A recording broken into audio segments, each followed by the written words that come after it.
স্বাধীনতার আগের চিত্র যদি তোমরা দেখতে পাও নাই, তো তোমাদেরকে যদি বর্ণনা করি এবং এখনকার এই সোসাইটি, এখনকার বলো সমাজ ব্যবস্থা, অসাধারণ পরিবর্তন, অনেক অনেক পৃথিবীর সঙ্গে যুক্ত হয়ে গেছি আমরা। আর কি লাগে?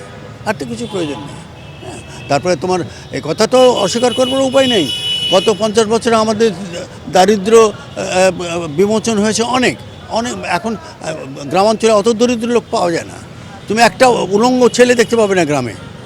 আমাকে গ্রামে যেতে হয়, তো আমি কোনো কাপড় নেই, খালি গায়ে একটা লোক আছে, আমি কোনো লোক দেখি না।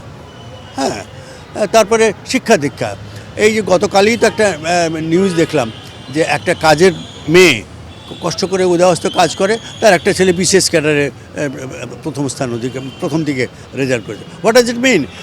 এর অর্থ হলো যে সমস্ত স্তরের মানুষ এই স্বাধীনতার উপকার পেয়েছে। হ্যাঁ, অতএব এই নেগেটিভ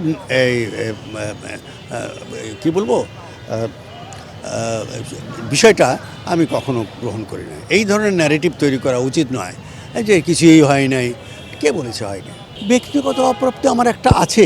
আমি আমার শিক্ষাগুরুরা বলেছেন যে তুমি অনেক দূর এগোবে, অনেক দূর হয়তো এগিয়েছে হয়তো, কিন্তু একথা ঠিক আপামর মানে একেবারে আম জনতার জন্য আমি গান গাইতে পারিনি।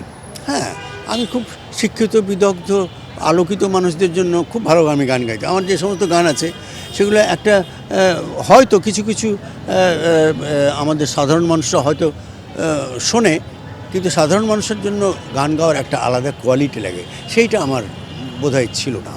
এটা আমার একটা অপ্রাপ্তি, সাধারণ মানুষের কাছে আমি পৌঁছতে পারি।